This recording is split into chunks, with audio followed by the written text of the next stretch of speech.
Right now, millions have free access to the most capable technology ever built, yet almost all of them generate exactly $0. We have universal access, but incredibly rare wealth. The trap most users fall into is treating artificial intelligence like a vending machine. They treat it like a fancy Google search. They type in a low-effort prompt, wait for a generic answer, copy it, and paste it into whatever they're working on. The output is highly commoditized because the input required zero friction to create. To understand the economics here, think about a carpenter. You will never see a carpenter get wealthy by trying to sell a hammer. A hammer is abundant. It is extremely cheap. Attempting to sell access to an AI tool directly yields zero profit margins because the tool itself is already everywhere. A hammer is a commodity, but a completed house is a solution. The market doesn't pay for the swing of the tool. It pays for the architecture that ensures the nails end up in the right place. This creates a massive opening for system architects, the few people who know how to design the blueprint that turns raw tools into finished results. If you want to extract actual capital out of this technology, you have to kill the idea of being a manual tool user. You have to climb an escalating ladder of leverage and become a system director. The base unit of this entire ecosystem is the large language model, the hammer. It is highly capable, but has one glaring flaw. It requires continuous manual human input. The second your fingertips stop guiding it, the work stops. To get any value out of this base layer, you have to use a strict prompting architecture. We call it the MAPS framework, starting with the mission. This chart shows the ideal starting point. You don't ask it to perform a scattered task like find me leads. You define an overarching outcome. I need 30 new customers a month to hit revenue targets. Next, you dictate the ask and the parameters. You apply rigid constraints and precise contextual data, like your ideal customer profile and historical win rates. Physically narrowing the model's focus forces it to discard irrelevant data and sharpens the output to exactly what you requested. Finally, there's the shape. You tell the model exactly what technical format the output needs to be in: a CSV file, a markdown document. If you have to spend 20 minutes copying, pasting, and reformatting text to fit your spreadsheet, you are bleeding time. Dictate the shape and eliminate the friction. But here is the ceiling. Even with a perfectly optimized prompt, this is still manual leverage. Your earning potential is strictly changed to the hours you are physically sitting at your keyboard typing commands. To detach your time from your output, you move to the second level of leverage: AI automation. The screwdriver. This is where you connect isolated manual tasks into rigid, scheduled workflows that run in the background, requiring absolutely zero daily input from you. You find the right tasks to automate by applying the rule of R. First, the workflow must be repetitive, something you do at least once a week. Second, it must be rule-based.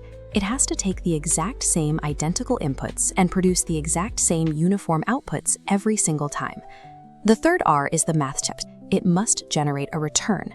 You have to calculate the total hours saved over a year against the time spent building the logic sequence. If it takes you 60 hours to build an automation that only saves you 2 minutes a week, you're losing money.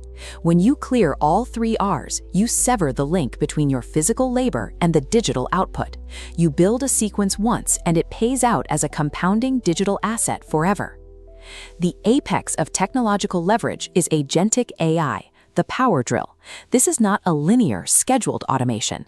Agentic systems execute dynamic, end-to-end workflows. You give them a final destination, and they make autonomous decisions between the steps to assemble the solution. Operating at this level requires a complete shift in how you manage work. You go from being in the loop to being on the loop. You stop driving the process and step back. Your only job is to inspect the final outcome and verify it meets your standards. But autonomy has a specific vulnerability. When you leave an agent running on a long, continuous task, it suffers from context rot. Its logic degrades, it forgets its initial parameters, and the process breaks down over time. You prevent this by building an architecture of QA. You deploy secondary, adversarial AI agents whose strictly defined job is to critique and correct the primary agent's output. The coder writes the code, the critique agent reviews it, flags the errors, and forces the coder to try again. Assigning hyper-narrow, specialized roles to separate agents effectively constructs a digital, autonomous organizational chart. You create one loop for product development, another for market research, and a third for customer outreach. As you stack these loops across every department of a business, your operational capacity begins to mirror a traditional enterprise. By mastering these agentic systems, a single human mind can govern the total output volume that previously required 100 employees. But here is the reality check. Owning this three-tiered technological toolkit, the hammer, the screwdriver, and the power drill, does not inherently generate a single dollar of revenue. You only make money when you evolve into the orchestrator. The orchestrator doesn't bounce around trying to find uses for cool new tech.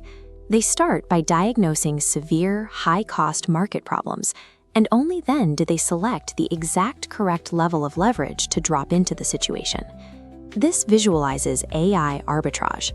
If a client has a massive business leak, they are used to paying the historical cost, say $5,000. The orchestrator fulfills that solution using AI for $500 and pockets the massive delta. If you have a cheaper, faster way to deliver a flawless result, you don't need to explain your toolkit. The client wants their roof fixed. Revealing the exact automated mechanisms running in the background only degrades the perceived value of your work. Winning in this space requires a psychological break from how most people view work. You must stop identifying as a technology-obsessed doer, meticulously tweaking settings. You have to assume the posture of an outcome-obsessed director. True wealth in the digital age is an equation. You work backward from a customer's most expensive pain point. You deploy the exact level of digital leverage required to clear the bottleneck, and you get paid for the outcome, never the tool.